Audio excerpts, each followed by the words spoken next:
Dear students, welcome to your YouTube channel madam wow. अब बच्चों के लिए बहुत ज़्यादा कंफ्यूजन आ गई है कि हम 11th-12th की स्टडीज में कंसिस्टेंस नहीं है।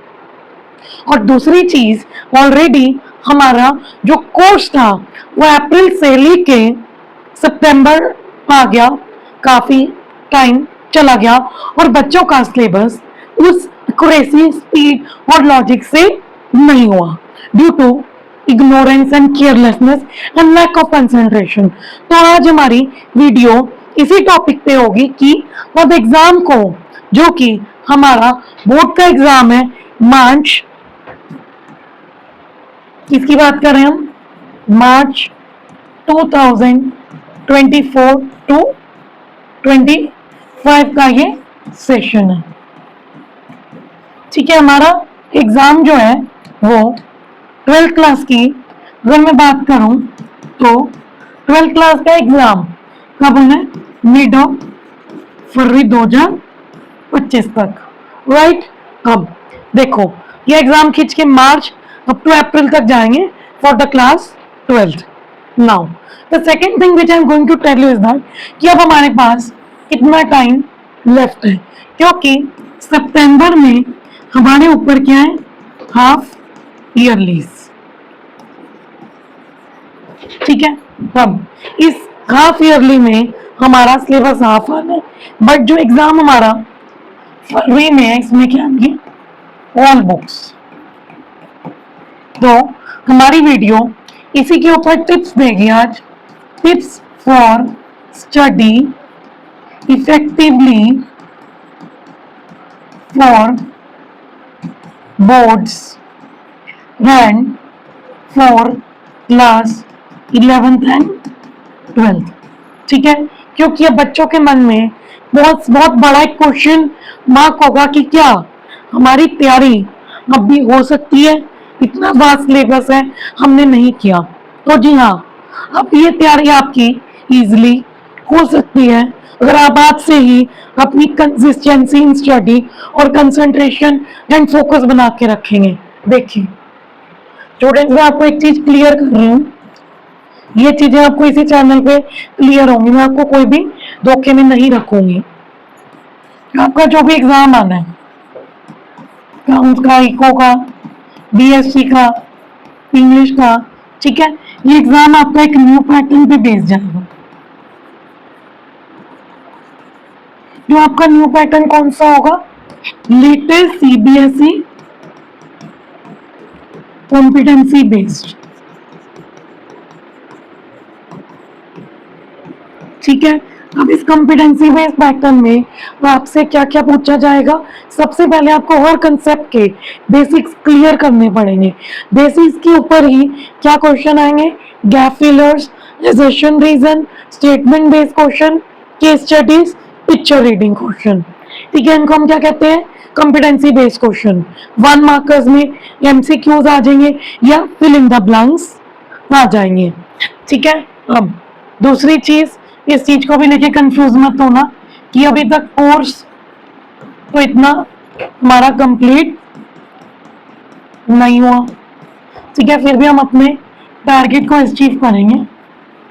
कितने मंथ्स में करेंगे देख लो। सी, हमारे पास सितंबर है जो कि ऑलमोस्ट फुल किसमें वेस्ट होगा, हाफ ईयरलीज में। ठीक है, इस हाफ ईयरली को पास करने के लिए और भी किस में आने, important concepts of every chapter plus practice of competency based questions. ये जरूरी है, ठीक है, क्योंकि पूरा पेपर इस बार का आपका ये नमूना है, मॉक है आपका, कि आपको क्या पता चलेगा कि हमारे एग्जाम में किस तरीके से कॉम्पिटेंसी बेस्ड क्वेश्चंस आने हैं। ये आपका जो हाफ ईयरली है बच्चों 12th क्लास के लिए, ये स्कूल की तरफ से बनाया जाता है, बट ये किसके रिगार्डिंग बनाया जाता है, जो सीबीएसई का आपका सैंपल पेपर साइट पे आया है उसके अकॉर्डिंग ये बनाया जाएगा। ठीक है, और अगर अभी आपको तैयारी करनी है तो भी आप गो थ्रू कर सकते हो यू लाइक में से, ठीक है। यू लाइक में हर चीज का कंसेप्चुअली हर चीज आपको गिवन है, कोई भी इकोनॉमिक्स है अकाउंट्स का हर क्वेश्चन आपको बहुत सारे प्रैक्टिस क्वेश्चन गिवन है और एक सैंपल क्वेश्चन आपको समझ में आ जाएंगे कि हमारे पेपर में कि हम क्या देने वाले हैं हाफ ईयरली किस अकॉर्डिंग हम पेपर देंगे, ठीक है। अब देंगे नेक्स्ट सितंबर तो आपको ऑलमोस्ट इन्हीं पेपर्स को देने में चला जाए।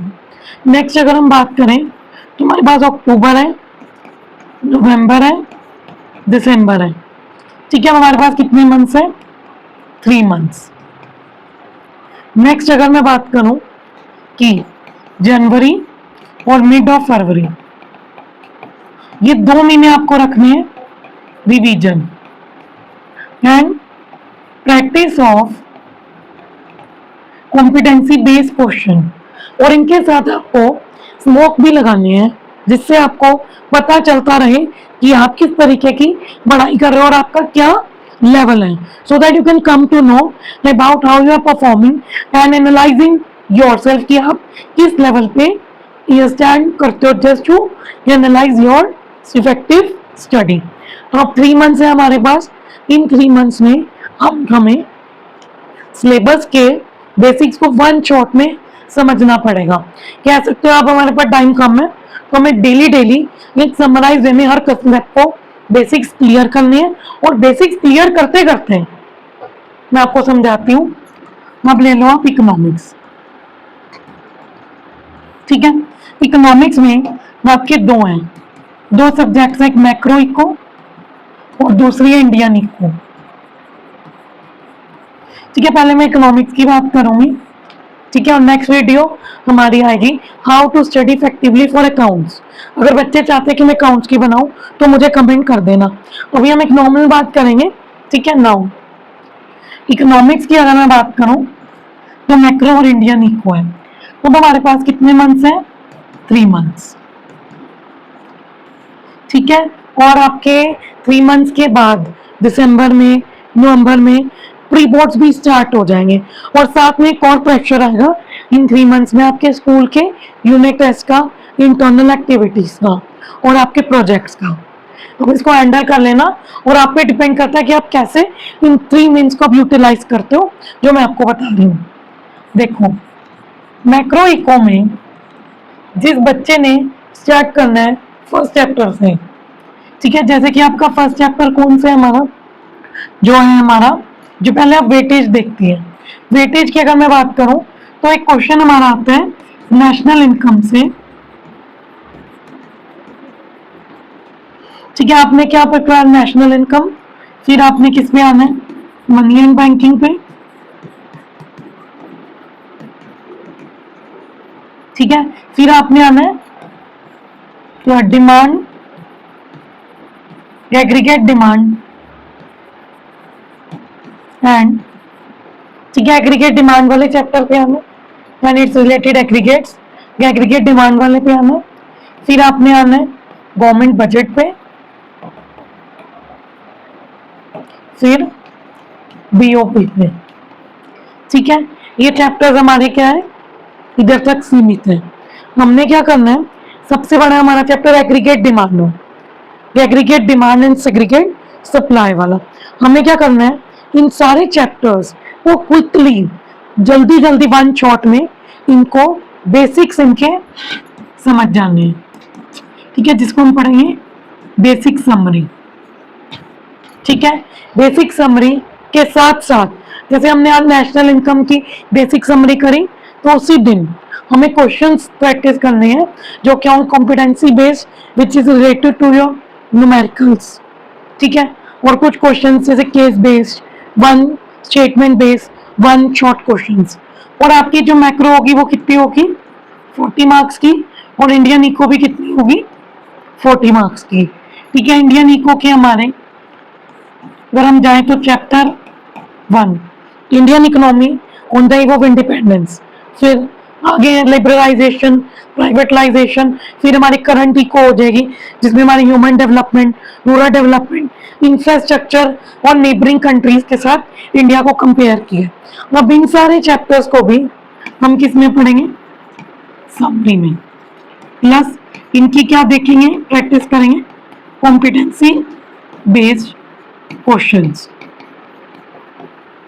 ठीक है, तो मैं आपको इकोनॉमिक्स की अगर मैं बात करूं तो आपको इकोनॉमिक्स को 2 आवर्स देने हैं। ठीक है, नेक्स्ट अगर मैं बात करूं ऑल सब्जेक्ट्स की, क्या आपने accounts, eco, BST, English and 5th subject which is your option between IP और मैथ्स। ठीक है, तो अब अकाउंट्स हमारा प्रैक्टिकल सब्जेक्ट, इसको आप दो 2 आवर। ठीक है, इको बीएसटी को मिला के दो 2 आवर, क्योंकि बीएसटी आपको क्या करनी है, 1 शॉर्ट समरी। प्लस देखो बीएसटी में आपका पेपर क्या होगा, पूरा केस बेस्ड वीबीक्यूज, मतलब वैल्यू बैंक क्वेश्चंस। ठीक है, केस बेस्ड क्वेश्चंस होंगे, तो आपको 1 शॉर्ट समरी पढ़नी है। जैसे आप 1 शॉर्ट समरी पढ़ रहे हो मैनेजमेंट की, स्टाफिंग की, ऑर्गेनाइजिंग की, कंट्रोलिंग की, पढ़ ली। फिर उसके बाद क्या पढ़ो आप, वैल्यू बेस्ड क्वेश्चन। इसकी यूलाइक से प्रैक्टिस कर सकते हो, ऑस्वल सैंपल पेपर से आप प्रैक्टिस कर सकते हो अच्छे से, क्योंकि यूलाइक और ऑस्वल में मैंने खुद देखा है चैप्टर वाइज, पहले चैप्टर की समरी है, फिर उसके सिंपल क्वेश्चंस हैं, फिर उसकी केस बेस्ड है। ठीक है, और आप इंटरनेट से भी निकाल सकते हो, तो आप इसको 2.5 आवर दो। ठीक है, आधा आधा टाइम डिवाइड कर लो। जैसे कि आपने देखो अकाउंट्स तो एक प्रैक्टिकल है, इसको तो आपने 2 या 3 आवर तो डेली देनी। ठीक है, एक दिन इको कर लो, एक दिन बीएससी कर लो, क्योंकि अगर आप करोगे तो मिक्स हो जाओगे। फिर जब आप इन तीनों से थोड़ा बोर होने लगोगे तो आप पढ़ लो इंग्लिश की समरीज, प्लस थोड़ा फोकस दे दो ग्रामर पे, और दे दो रीडिंग। रीडिंग मतलब जो आपके कॉम्प्रिहेंसिव पैसेजेस आते हैं, ग्रामर और कॉम्प्रिहेंसिव पैसेजेस मिला के आपका पेपर 40 to 50 मार्क्स आपका ग्रामर और रीडिंग कवर करती है। ठीक है, जिसके पास आईपी और मैथ्स है, ये आपका है सेम अकाउंट्स की तरह प्रैक्टिकल सब्जेक्ट। आईपी में आपको दे दो आप 1 आवर डेली, जिसमें आप क्या क्या पढ़ोगे, सबसे पहले उसकी थ्योरी पढ़ोगे, थ्योरी के साथ आपके कुछ चैप्टर्स हैं जैसे पाइथन, और ऐसे कोडिंग चैप्टर्स हैं C++, जावा, तो आपने उन चैप्टर्स को साथ साथ उनकी प्रैक्टिकल्स भी 2-3 आप कर लो। ठीक है, मैथ्स की अगर मैं बात करूं, मैथ्स में भी आप सेम अकाउंट्स के जितने 2 आवर्स तो 2 ही दो।